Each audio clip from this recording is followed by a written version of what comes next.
Mesdames et messieurs, soyez les bienvenus dans ce Trends des marchés. On démarre tout de suite avec les principales tendances boursières du jour. Les bourses européennes ont bien terminé la semaine et confirmé un bon début d'année malgré une série d'indicateurs mitigés, à l'image du rapport sur l'emploi aux États-Unis marqué par des créations d'emplois inférieures aux attentes en décembre. Sur Euronext Bruxelles, D'Ieteren a clôturé la séance en tête du Belvin et a confirmé son récent regain de forme.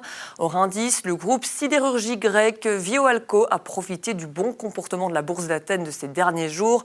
À l'opposé, Montea a marqué le pas après sa nette progression de ces dernières semaines et sur le marché élargi, Floridienne demeure hésitante. Et pour aller plus loin dans l'actualité des marchés, j'ai à mes côtés Philippe Evrard, bonsoir. Oui, bonsoir Marion. Alors Philippe, on le disait, les bourses sont bien comportées et notamment avec de belles performances côté Europe.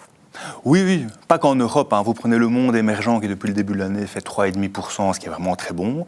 L'Europe, vous en avez parlé, ça fait 2,5%. La région qui est un peu plus à la traîne, ce sont les États-Unis qui sont à un pénible 1%. Et justement, aux États-Unis, il y avait des chiffres très attendus, on en a parlé, ce sont les chiffres de l'emploi. Qu'est-ce qu'ils nous disent ? Alors, ils étaient déjà attendus à un niveau assez faiblard. On les attendait à 60 000 unités, donc création nette d'emplois pour le mois de décembre. En fait, ça a atterri à 50 000, donc moins que prévu.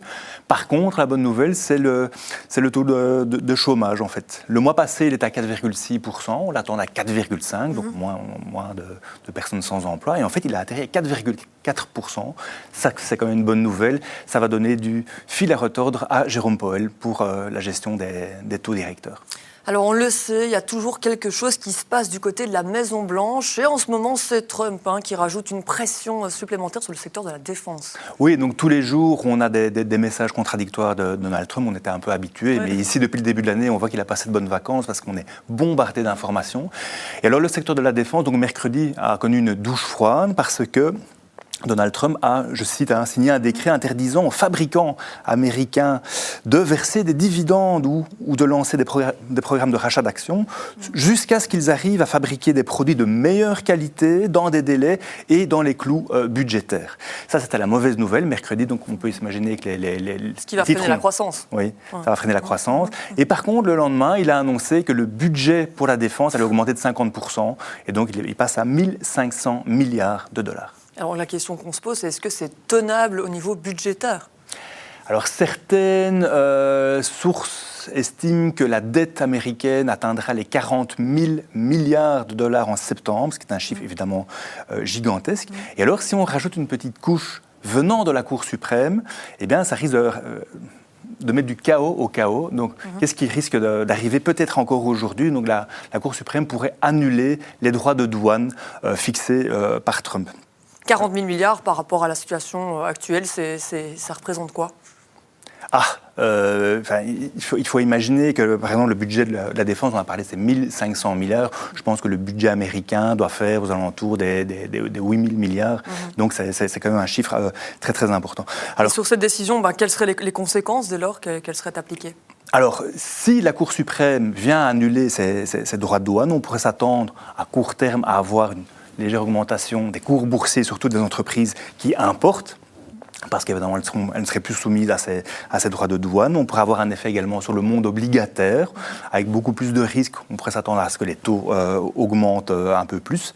Par contre, sur le moyen terme, notre opinion, c'est que Trump a déjà prévu les coups suivants, c'est-à-dire que si la Cour suprême annule ces droits de douane, il va les réinstaurer, mais via un autre créneau, peut-être via le Congrès, peut-être via d'autres modalités d'application. Donc, on ne s'attend pas à ce que ce soit un véritable game changer.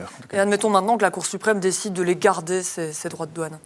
Alors là, on peut s'imaginer que Donald Trump boira du petit lait et que dans tout ce qui est gestion des relations internationales, il va brandir à n'importe quel moment cette menace de droits de douane supplémentaires, comme il l'a déjà fait en fait depuis un an. Donc, il risque de l'utiliser de plus en plus, vu qu'il sera conforté d'un point de vue légal.